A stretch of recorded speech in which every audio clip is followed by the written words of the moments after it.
Hey there, everybody. Thanks for joining me for another one-man review. Today I'll be continuing on with my little romp through the works of Lorenzo Mattotti. I've got as much of them as I could. Most of them are out of print, so I was just buying used copies of things. This is a newer one, a collaboration with Neil Gaiman through Toon Graphics, and it's an adaptation of Hansel and Gretel.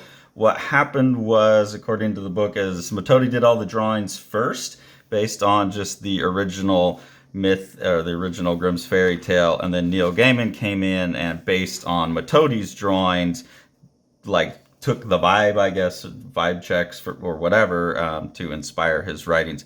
So this is Mattotti's working mode of working with a brush.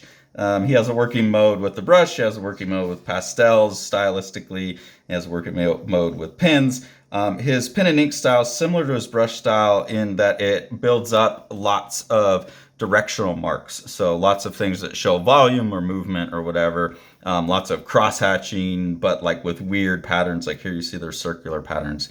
But with the brush, it's of course bigger, juicier lines and a huge reliance on the dry brush techniques. And then typically, for whatever reason, when Mattotti draws with a brush, there's very little white on the page, whereas with the pen, there's a lot more white on the page usually. But in his brush work, it's usually dense forested type of stuff like this that I've seen, and not a lot of white on there, very abstract. So perfect for him to like let loose on the forest of Hansel and Gretel. A lot of like really nice little inclusions of figures hiding in the murk here and there that gives some ambience to the story. So yeah, that's pretty much what this is. Then you have these pages here that are beautifully designed that are Gaiman stuff. Gaiman's Gaiman doing Gaiman, kind of just retelling the story with his own little flair, but I wouldn't say he's any big different interpretation on it. This drawing here of the inside of the gingerbread house with the witch is probably my favorite drawing in the book, but really nice little book. Not much else to say about it than that, other than that I'll point out this is another one of their projects that has a really hard time dealing with Mattotti's brushwork. The dry brush work and adjusting that properly for print. On the end papers, it's actually reproduced non-adjusted, so you see all the grays, which means you get to see all of the real variation. And this would be good for people to look at this and then look at the inside and see what I'm talking about. There's a lot of the grays and stuff that show up in here that you can't see when you go to the inside. That's been adjusted out, so it's all black and white. There's no grays in there, which is going to look really nice. But unfortunately, whatever method they used to do that made a kind of weird interference pattern texture that looks not... I mean, it works, but it just doesn't quite feel right to someone like myself who spent a lot of time with ink and dry brush, and it just doesn't feel like a dry brush.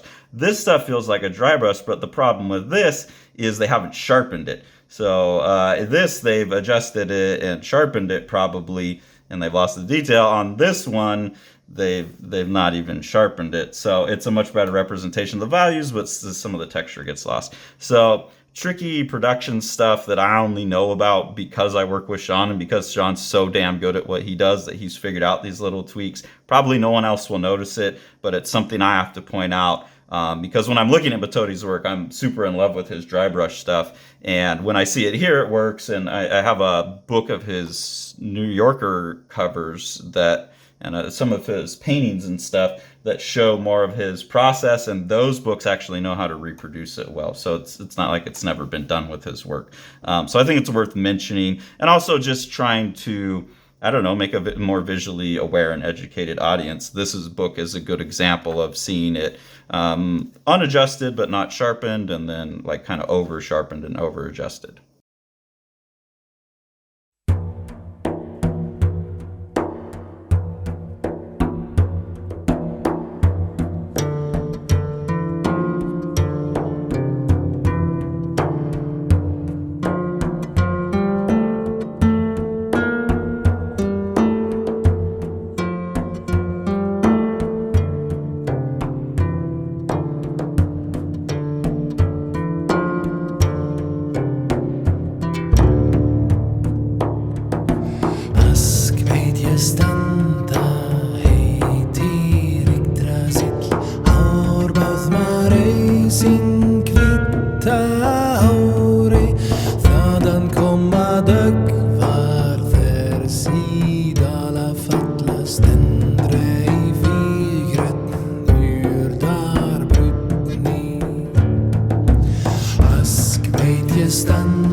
marei sin kvitta åri Fladan komma dök varför sidala fatta ständre i fyrgrätt ur där brutni Ask vet jag standa hej till riktra sitt har baut marei sin kvitta åri Fladan komma dök varför sidala fatta ständre i fyrgrätt ur där